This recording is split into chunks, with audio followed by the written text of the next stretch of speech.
I needed to sit down. My legs were shaking, and not from age, but from disbelief. My own daughter, standing there in her beautiful home, her face twisted with anger, was screaming at me to apologize to her husband.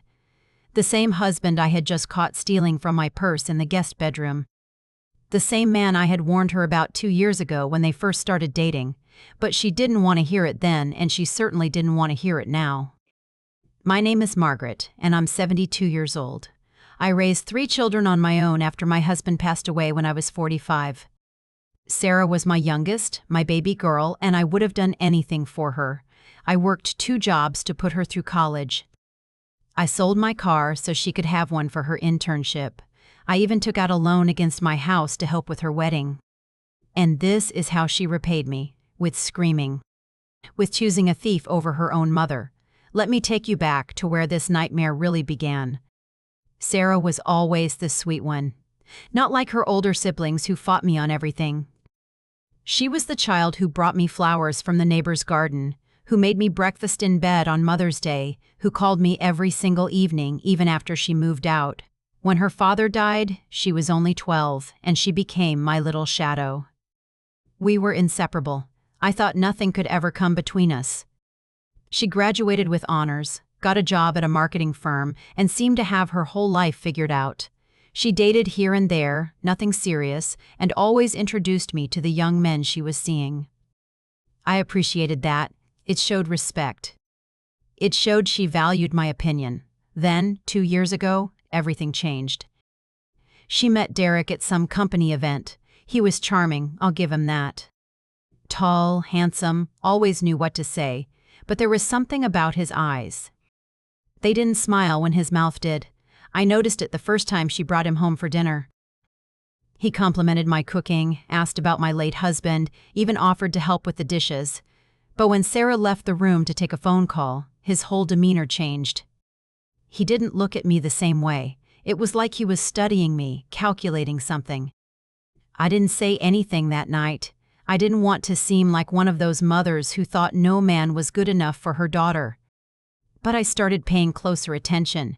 The next few times they visited, I noticed small things. Derek would comment on Sarah's salary, asking her why she wasn't asking for a raise. He would mention how big my house was, how I was living there all alone. He asked about my retirement savings once, disguising it as concern for my future. Sarah thought he was being thoughtful. I thought he was being nosy. 6 months into their relationship, Sarah announced they were moving in together. I smiled and congratulated them, but my stomach was in knots. A mother knows. Call it intuition, call it paranoia, but I knew something was off about this man. I tried to bring it up gently one afternoon when Sarah and I were having coffee. I asked her if she really knew Derek well enough, if she had met his family, his old friends, if she knew about his past relationships. She laughed it off, said I was being overprotective. She told me Derek had a difficult childhood, that his family wasn't in the picture much, and that he was working on rebuilding those relationships. Red flag number 1. But I didn't push. I didn't want to lose my daughter by being the overbearing mother. A year later, they got engaged. Sarah was glowing, planning the wedding, talking about babies and houses and the future. Derek proposed with a ring that must have cost a fortune, and Sarah kept showing it off to everyone. I wondered where he got the money. He worked in sales, she said, and he was doing really well. But something didn't add up. His car was leased, his apartment before moving in with Sarah was modest, and yet suddenly he had money for an expensive ring. I kept my suspicions to myself. The wedding was beautiful. I spent almost $30,000 helping them with the venue, the flowers, the catering. Sarah wanted everything perfect, and I wanted her to be happy. Derek's side of the church was nearly empty. He said his family couldn't make it, work commitments, health issues. More red flags, but it was too late. They were married, and I had to accept it. The first year of their marriage seemed fine on the surface. They bought a house, a beautiful 3-bedroom place in a nice neighborhood. Sarah was so proud. She invited me over constantly, showing me every little upgrade they made. New curtains, new furniture, a backyard garden. I was happy for her, truly. But I also noticed that Derek was always talking about money. how they needed to save more, how Sarah's job wasn't paying enough, how they should be investing differently. Then Sarah started asking me for money, small amounts at first. 200 here, 500 there. She said it was for house repairs, for Derek's car, for things that insurance didn't cover. I gave it to her every time. She was my daughter. But I started to feel uneasy. Why were they always short on cash if Derek was doing so well in sales? Why was Sarah, who made a decent salary herself, constantly borrowing from me? I asked her once if everything was okay financially. She got defensive immediately, told me I didn't understand how expensive it was to maintain a house and a marriage. Told me Derek was planning to start his own business soon and they needed to be careful with money. I backed off, but I made a mental note. Something wasn't right. Around this time, I started noticing changes in Sarah herself. She seemed tired all the time. She stopped calling me every evening like she used to. When I visited, Derek was always hovering, always part of the conversation. I could never get Sarah alone. And when I did manage a few minutes with her, she seemed distracted, stressed. I asked if she was happy. She said yes, but her eyes told a different story. One evening, I stopped by unannounced. I had made Sarah's favorite casserole and wanted to surprise her.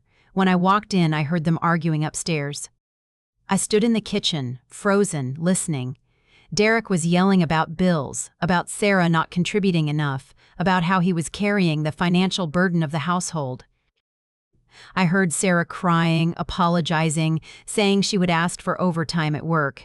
My heart broke. This wasn't the partnership I had hoped for my daughter. When they came downstairs and saw me, Derek's face changed instantly. Big smile, warm greeting, thanking me for the casserole. Sarah's eyes were red, but she put on a brave face. I wanted to grab her and take her home with me right then and there, but I didn't. I stayed for dinner, made small talk, and left feeling sick to my stomach. Over the next few months, the requests for money increased. $1,000 for a medical bill, $1,500 for car repairs, $2,000 for property taxes. I gave and gave, draining my savings because I couldn't stand the thought of Sarah struggling. But I also started asking questions. Where was Derek's income going? Why was Sarah carrying all the weight? She would get defensive, tell me I was being judgmental, that every marriage had its struggles. She said Derek was working on a big deal that would change everything, that I just needed to be patient and supportive. I tried. I really did. But the mother in me couldn't ignore what I was seeing. 3 months ago, Sarah called me in tears. She said they were behind on the mortgage and might lose the house. She begged me to loan them $10,000. $10,000. I didn't have that kind of money just sitting around. I would have to take it from my retirement fund, the money I had been saving for decades. But she was my daughter, and she was desperate. I told her I needed to think about it, which made her angry. She said I didn't care about her, that I was being selfish, that Derek's mother would have helped without hesitation if she were still alive. That last part stung. I had been more of a mother to Derek than anyone, and this is what I got in return. But I agreed. I withdrew the money, took the penalty for early withdrawal, and gave it to Sarah. She hugged me so tight and promised she would pay me back. Derek wasn't there that day. She said he was at work, closing a big deal. I asked her to be honest with me. Was Derek gambling? Was he using drugs? Was there something she wasn't telling me? She swore there wasn't. She said he was just having a rough patch in his career and things would turn around soon. I wanted to believe her. I wanted to trust that my daughter knew what she was doing. But a mother's instinct is a powerful thing, and mine was screaming at me. 2 weeks later, I decided to visit unannounced again. I told myself I was just checking in, bringing over some groceries. But deep down, I needed to see what was really going on. When I arrived, Sarah's car was gone, but Derek's was in the driveway. I knocked, but no one answered. I used the spare key Sarah had given me years ago for emergencies. The house was quiet. I called out for Derek, but got no response. I walked through the living room, the kitchen, everything looked normal. Then I heard movement upstairs. I climbed the stairs slowly, my heart pounding. I didn't know what I expected to find. Maybe Derek with another woman. Maybe drugs. maybe some explanation for why they were always broke. What I found was worse. Derek was in the guest bedroom, the one I stayed in when I visited, going through the drawers of the dresser. My purse was on the bed, wide open, and he was holding my wallet. I stood in the doorway, frozen, watching him take cash out of my wallet and stuff it into his pocket. He didn't notice me at first. He was too focused on what he was doing. When he finally looked up and saw me, his face went pale. Then, just as quickly, it shifted to anger. He didn't apologize. He didn't look ashamed. Instead, he straightened up, put my wallet back in my purse, and said I shouldn't sneak up on people like that. Sneak up? In my daughter's house while he was stealing from me? I asked him what he thought he was doing. He said he was borrowing money, that Sarah had told him I kept cash in my purse and that they needed it for groceries. Borrowing. Without asking. That's called stealing. I told him to put the money back. He laughed. Actually laughed at me. He said I owed them anyway after everything they had done for me. Everything they had done for me? I was the one who had given them thousands of dollars. I was the one who had helped with the wedding, the house, everything. I grabbed my purse and told him I was done. Done giving them money, done being taken advantage of, done pretending he was a good man. That's when Sarah walked in. She must have come home early from work. She stood in the doorway of the guest bedroom, looking between Derek and me, confusion on her face. I waited for her to ask what was going on. I waited for her to see her husband for what he really was. But Derek was faster. He put on the most pathetic, wounded expression I had ever seen and told Sarah that I had accused him of stealing from my purse. He said I had barged into the house without permission and started attacking him. Attacking him? I had caught him red-handed and he was twisting the story. I expected Sarah to see through it. I expected her to know her own mother wouldn't lie, but she didn't. She looked at me with doubt in her eyes and asked if that was true, if I had accused Derek of stealing. I told her the truth. I told her I had walked in and found him with my wallet taking money without asking. I told her this wasn't the first time I had suspected him, that I had been quiet for too long, but I couldn't stay silent anymore. Sarah's face changed. Not to understanding, not to anger at Derek, but to anger at me. She asked Derek if it was true. He denied it. Said I must have misunderstood, that he was looking for something Sarah had asked him to find, and happened to notice my purse was open. He said he would never steal, especially not from me. I couldn't believe what I was hearing. I looked at my daughter, begging her with my eyes to believe me, but she had already made her choice. She told me I was being paranoid, that I had never liked Derek and was looking for reasons to tear their marriage apart. She said I was jealous that she had someone else in her life now, that I couldn't handle not being her number one anymore. Every word was a knife to my heart. I tried to reason with her. I asked her to look at the facts. The constant need for money, Derek's vague explanations about his work, the way he always seemed to be around when I visited, never giving us time alone. But she didn't want to hear it. That's when Derek made his move. He put his arm around Sarah and said maybe it was best if I left. That I was clearly upset and we could talk about this another time when everyone had calmed down. Sarah agreed. She actually agreed with him. I stood there, my purse clutched to my chest, staring at my daughter and asked her if she really believed him over me. She hesitated. For just a second, I saw doubt flicker in her eyes. But then Derek squeezed her shoulder and she said yes, she believed her husband. That's when she screamed it, the words that would haunt me for weeks. Apologize to my husband or get out of my house. I felt like the floor had opened up beneath me. This was my baby girl, the child I had raised, the daughter I had sacrificed everything for, and she was choosing a liar and a thief over her own mother. I didn't apologize. I couldn't. I had done nothing wrong. Instead, I walked out of that house with whatever dignity I had left, got in my car and cried all the way home. The next few days were the hardest of my life. Harder than losing my husband, harder than raising 3 kids alone, harder than anything I had ever faced. Because this wasn't something I could fix with hard work or determination, this was my daughter shutting me out. She didn't call, she didn't text. I sent her a message the next morning, telling her I loved her and that we needed to talk. She responded hours later with a cold message saying she needed space, that I had disrespected her husband and her home, and that until I could apologize, we shouldn't communicate. I showed the text to my son, Michael. He was furious. He wanted to drive over there and confront Derek himself. I stopped him. I told him this would only make things worse, that Sarah needed to come to her own realizations, but even as I said it, I wondered if she ever would. My daughter Emily, Sarah's older sister, tried calling Sarah multiple times. Sarah wouldn't pick up. Emily left voicemails, sent texts, even showed up at Sarah's house. Derek answered the door and said Sarah didn't want to talk to anyone from the family right now. Emily asked to speak to Sarah directly, but Derek said she was resting and closed the door in her face. That's when we all knew.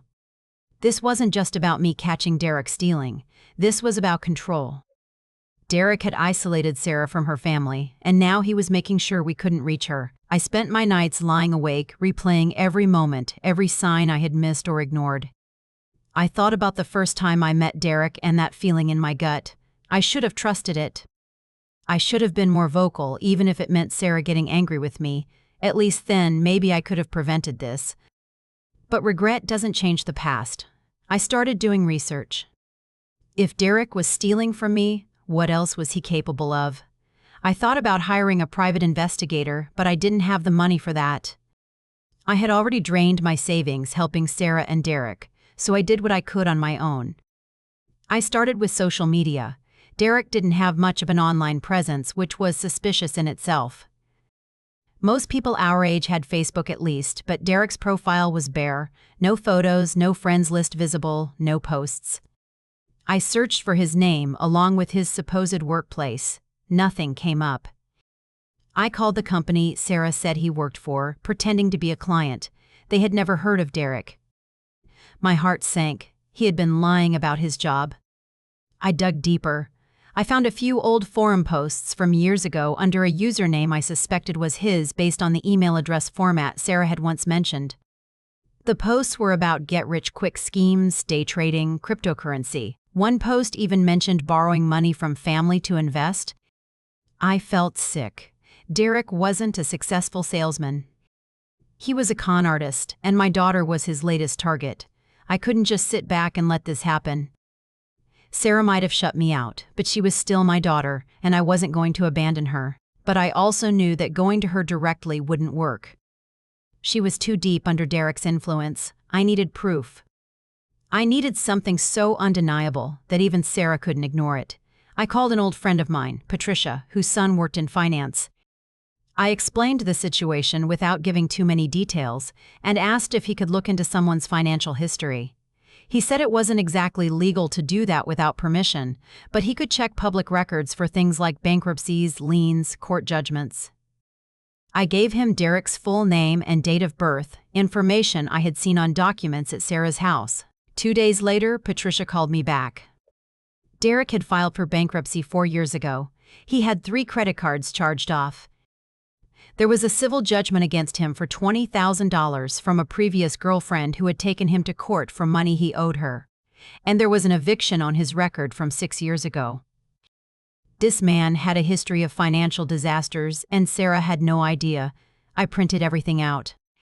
I organized it into a folder. But I still needed more. I needed evidence of what he was doing now, not just what he had done in the past, because Sarah could argue that people change, that he had made mistakes but was different now. I decided to reach out to the ex-girlfriend who had sued him. It took some digging, but I found her on Facebook. Her name was Amanda. I sent her a message, explaining who I was and why I was reaching out. I didn't expect her to respond, but she did. Within an hour, she called me. We talked for 2 hours. She told me everything. How Derek had charmed her, moved in with her, convinced her to put his name on her bank account to help build his credit. How he had slowly drained her savings, making excuses about investments and business opportunities. How he had gaslit her into thinking she was being paranoid when she questioned him. How she had finally discovered he had taken out credit cards in her name and maxed them out. By the time she realized what was happening, she was $30,000 in debt, and Derek had disappeared. She spent years tracking him down, finally taking him to court, but only ever recovered a fraction of what he stole. She cried as she told me this. She said she had tried to warn other women, but Derek was good at covering his tracks. He moved frequently, changed jobs, always stayed one step ahead. I told her about Sarah. Amanda was horrified. She offered to talk to Sarah, to tell her story directly. I said I would let her know, but I needed to approach this carefully. After that call, I knew what I had to do. I needed to catch Derek in the act again. I needed video evidence, something Sarah couldn't deny. But how? I thought about it for days. I needed a reason to be at their house, a reason to have my phone recording, a reason to catch Derek doing something incriminating. Then it came to me. Sarah's birthday was coming up in 2 weeks. I could use that. I texted Sarah even though we hadn't spoken in over a week. I said I didn't want to miss her birthday, that I loved her no matter what, and that I would like to drop off a gift. I expected her to say no, but she responded saying I could leave it on the porch. That wasn't good enough. I needed to be inside the house. I replied saying I had made her favorite cake and didn't want to leave it outside in the heat. Could I please just come in for a minute and put it in the fridge? After a long pause, she agreed. She said Derek would be home, but I could come by in the afternoon. Perfect. I spent the next week preparing. I bought a small camera, the kind people use for home security, and set it up to record to my phone. I practiced hiding it in my purse, angling it so it would capture whatever was in front of me. I felt ridiculous, like a spy in a bad movie, but I was desperate. The day before Sarah's birthday, I baked the cake. German chocolate, her favorite since she was a little girl. I packaged it carefully in a nice box. Then I prepared my purse. I put the camera inside, hidden but positioned to record. I put some cash in my wallet, more than I would normally carry, as bait. I barely slept that night. I kept thinking about what could go wrong. What if Derek didn't take the bait? What if he did, but the camera didn't catch it? What if Sarah found out what I was doing and cut me off forever? But I had to try. I couldn't let Derek destroy my daughter's life. The next afternoon, I drove to their house. My hands were shaking as I knocked on the door. Sarah answered. She looked tired, older somehow. There were dark circles under her eyes. She gave me a weak smile and let me in. Derek was in the living room watching TV. He barely looked at me. I said hello, trying to keep my voice steady. He grunted a response. Sarah led me to the kitchen. I put the cake in the fridge, made small talk about the weather, asked how work was going. She gave short answers, clearly uncomfortable. Then I did something I had planned. I said I needed to use the bathroom. Sarah nodded, pointed upstairs. I grabbed my purse, making a show of needing to take my medication, and headed up. My heart was pounding so hard I thought Sarah might hear it. I went into the bathroom, turned on the fan for noise, and then quietly slipped into the guest bedroom. I set my purse on the dresser wide open, wallet visible with cash clearly sticking out. I started the recording on the hidden camera. Then I went back to the bathroom, flushed the toilet, washed my hands, and came back downstairs. I stayed for exactly 10 more minutes. I hugged Sarah, wished her a happy birthday, and told her I loved her. She hugged me back, but it felt distant, like she was going through the motions. As I reached the door, I said I forgot my purse and needed to run back up and get it. Sarah said she would get it for me.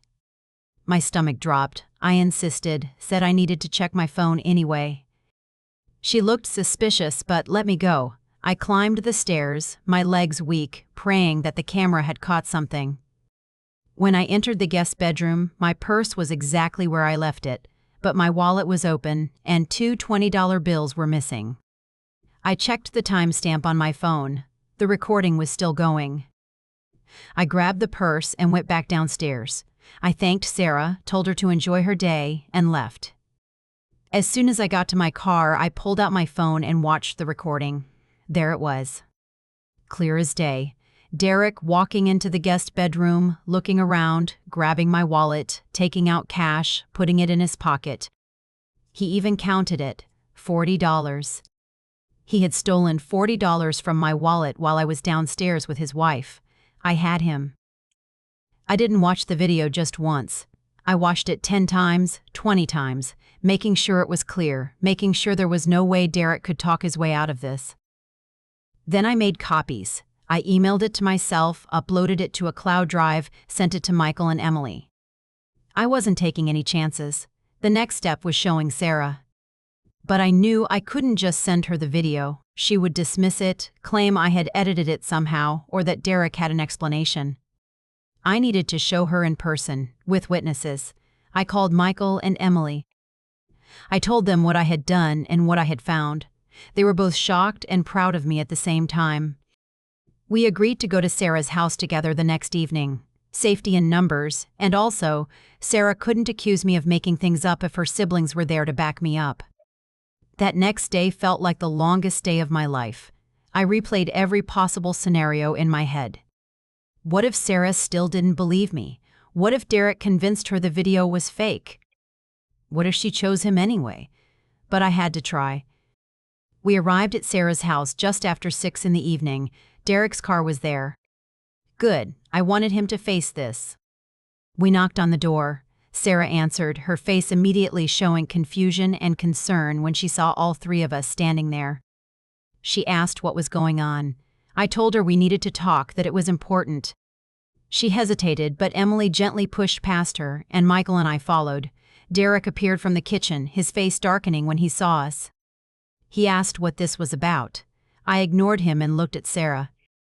I told her I had something to show her, something she needed to see before she made any more decisions about her marriage. Derek stepped forward, told us we needed to leave, that we weren't welcome. Michael, who is 6'3" and played football in college, stepped between Derek and me. He told Derek to sit down and shut up. Sarah looked scared. She asked me what I was doing, why I was bringing this energy into her home. I softened my voice. I told her I loved her, that everything I had ever done was to protect her, and that I needed her to watch something with an open mind. I pulled out my phone and played the video. We all watched in silence. Sarah's face went from confusion to shock to horror. The video was undeniable. There was Derek in her guest bedroom, stealing from her mother's wallet. When it ended, the room was completely silent. Derek started talking immediately. He said it wasn't what it looked like, that he was going to tell me he took the money, that he needed it for gas and was going to pay me back. Lie after lie after lie, but Sarah wasn't looking at him. She was looking at me. Tears were streaming down her face. She asked in the smallest voice if this was real, if her husband had really stolen from me. I nodded. I told her it was real and it wasn't the first time. I told her about catching him before, about my suspicions, about everything I had found in my research. Emily pulled out the folder with Derek's financial history. She handed it to Sarah. Sarah sat down on the couch and started reading. Page after page. Bankruptcy. Judgments. The lawsuit from Amanda. Her hands were shaking. Derek was still talking, still trying to explain it all away, but his voice was getting weaker. Then Michael played the recording I had made of my phone call with Amanda. We had asked Amanda's permission beforehand, and she had agreed. Sarah listened to Amanda's story, how Derek had done the exact same thing to her that he was doing to Sarah now. When the recording ended, Sarah looked up at Derek. She asked him one simple question: "Is any of this true?" Derek's face crumbled. For the first time since I had known him, he had no smooth answer, no charming deflection. He tried to say that his past was his past, that he had changed, that he loved Sarah. But Sarah stood up. She told him to get out. Derek didn't leave quietly. He yelled, he blamed me for ruining his marriage, he called me every name in the book. Michael had to physically escort him to the door. Derek said he would fight this, that Sarah would take him back, that we were all going to regret this. But Sarah didn't look at him. She just stood there, arms wrapped around herself, staring at the floor. When Derek was finally gone, she collapsed onto the couch and sobbed. Emily and I sat on either side of her, holding her, letting her cry. She kept saying she was sorry. Sorry for not believing me, sorry for choosing him over her family, sorry for being so blind. I told her she had nothing to apologize for, that Derek was a skilled manipulator, that this wasn't her fault. But I could see the shame in her eyes. The realization of how much she had pushed us away, how much she had defended someone who didn't deserve it. Over the next few days, the truth kept unfolding. Sarah checked their bank accounts and discovered Derek had been draining them for months. He had opened credit cards in her name, maxed them out, and hidden the bills. He had taken out a loan against their house without telling her. She was over $60,000 in debt, and she had no idea. My heart broke for her. But I also felt a grim satisfaction that we had stopped it before it got even worse. If we hadn't intervened, Derek could have destroyed Sarah financially, emotionally, maybe even physically. Men like him don't stop. They just keep taking until there's nothing left. Sarah filed for divorce immediately. She got a lawyer, started untangling the financial mess Derek had created. It wasn't easy. There were court dates, paperwork, fights over assets.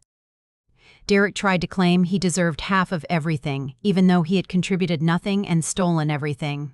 But Sarah had the evidence. The video, Amanda's testimony, the financial records. The judge saw Derek for what he was. The divorce was finalized in 4 months. Sarah got the house, and Derek was ordered to pay back some of the debt he had created. We all knew he probably wouldn't, but at least it was on record. Amanda even showed up to one of the court hearings to support Sarah. The two of them talked afterward, bonding over their shared experience. Amanda told Sarah that speaking out had helped her heal, and she hoped it would help Sarah too. The months after the divorce were hard for Sarah. She had to accept that the man she thought she loved never really existed. She had to rebuild her credit, her finances, her sense of self, but she wasn't alone. Michael, Emily, and I were there every step of the way. She moved back in with me for a while. At first, I think she was embarrassed, a grown woman moving back into her childhood bedroom, but I was grateful. It gave us time to reconnect, to heal the rift that Derek had created. We stayed up late talking, just like we used to when she was a teenager. She told me about all the little ways Derek had controlled her, how he had criticized her friends until she stopped seeing them, how he had made her doubt her own instincts, how he had made her feel like she was never doing enough. It broke my heart to hear, but I was glad she was finally opening up. Sarah started therapy. She needed to process the trauma of what she had been through, the manipulation, the betrayal. Her therapist helped her see that she wasn't weak or stupid for falling for Derek. She was human, and Derek was very good at what he did. Slowly, Sarah started to come back to herself. She laughed more. She called her friends. She got a promotion at work. She even started dating again, though she was much more cautious this time. She introduced me to anyone she was seeing early on, asked for my opinion, and actually listened when I expressed concerns. One evening, about 8 months after the divorce, Sarah and I were sitting on the porch drinking tea. She turned to me and said, "Thank you. Thank you for not giving up on her, for fighting for her even when she pushed me away, for being the kind of mother who loved her enough to risk their relationship to save her."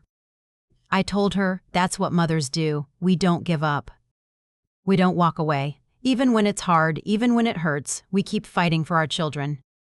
She hugged me so tight that night, and I felt like I had my daughter back. The real Sarah, not the shell of a person Derek had tried to turn her into. Looking back on everything that happened, I realize how close I came to losing Sarah forever. If I had stayed silent, if I had continued to just give them money and hope things got better, Derek would have destroyed her completely.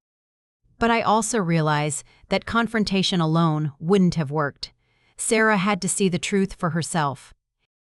That's the hard part about loving someone who's being manipulated. You can't force them to see what they're not ready to see. You can present facts, evidence, logic, but if they're not ready to accept it, they won't. All you can do is be there, ready to catch them when they finally do see the truth. I learned that sometimes being a good mother means being the bad guy. It means doing things that make your child angry, that make them pull away, because you know in the long run it's what's best for them. I learned that love isn't always soft. Sometimes it's hard and uncomfortable and painful. I also learned to trust my instincts. From the very beginning, I knew something was wrong with Derek. But I second-guessed myself, worried about being the overprotective mother, worried about pushing Sarah away. I should have spoken up sooner, louder, more forcefully. Maybe I could have saved her from some of the pain she went through. But I also know that Sarah needed to go through what she went through to become the strong, aware woman she is now. She learned what manipulation looks like. She learned to trust her own instincts. She learned that people aren't always who they pretend to be. And me? I learned that I'm stronger than I thought, that I can fight for the people I love even when it's terrifying. That I can face down a con artist, gather evidence, set a trap, and save my daughter from a man who wanted to destroy her. It's been a year and a half since that terrible day when Sarah screamed at me to apologize or leave. So much has changed since then. Sarah is thriving. She paid off most of the debt Derek left her with. She refinanced the house in her name only. She's dating someone new, a kind man who treats her with respect, who has a steady job and a clean financial history. She's happy. Michael and Emily are both doing well. Michael got married last spring, and Sarah was the maid of honor. Emily just had her second baby, and Sarah is an amazing aunt. Our family is whole again, stronger than ever because of what we went through. As for me, I'm doing okay. I'm still in my house, still mostly healthy for a woman my age. My retirement savings took a hit from all the money I gave Derek and Sarah, but I'm managing. And honestly, I'd give every penny I have if it meant keeping my daughter safe. I think about Derek sometimes. I wonder if he found another victim, another kind-hearted woman to manipulate and steal from. I hope not. I hope Sarah's divorce, Amanda's lawsuit, all of it left a mark on his record big enough that his next target will find it before it's too late. But I'm not naive. Men like Derek don't change. They just get better at hiding. Sarah asked me once if I hated Derek for what he did. I told her no. Hate takes too much energy and he's not worth it. What I feel is pity. Pity that he's so broken inside that the only way he knows how to survive is by hurting other people. Pity that he'll never know what real love and connection feel like because he's incapable of honesty. But mostly, I feel grateful. Grateful that I caught him when I did. Grateful that Sarah was strong enough to walk away. Grateful that our family made it through intact. If there's anything I want people to take away from my story, it's this. Trust your instincts. If something feels wrong, it probably is. Don't ignore red flags because you want to believe the best in people. Don't stay silent because you're afraid of causing conflict. Speak up. Ask questions. Protect the people you love, even if it means they get angry with you in the moment. And if you're in a situation like Sarah was, if someone you love is trying to tell you that your partner isn't who you think they are, at least consider the possibility. Don't shut them out. Don't choose a romantic relationship over your family without at least examining why your family is concerned. The people who have loved you your whole life, who have no reason to lie to you, they deserve to be heard. Manipulation is insidious. It creeps in slowly, makes you doubt yourself, makes you defend the indefensible. But there's always a way out. There are always people who will help you, if you let them. Sarah tells people now that I saved her life. I don't know if that's dramatic or accurate, but I do know I saved her future. And that's enough for me. Being a mother means never giving up on your children, no matter how old they are, no matter how far they've strayed. It means loving them enough to fight for them even when they're fighting against you.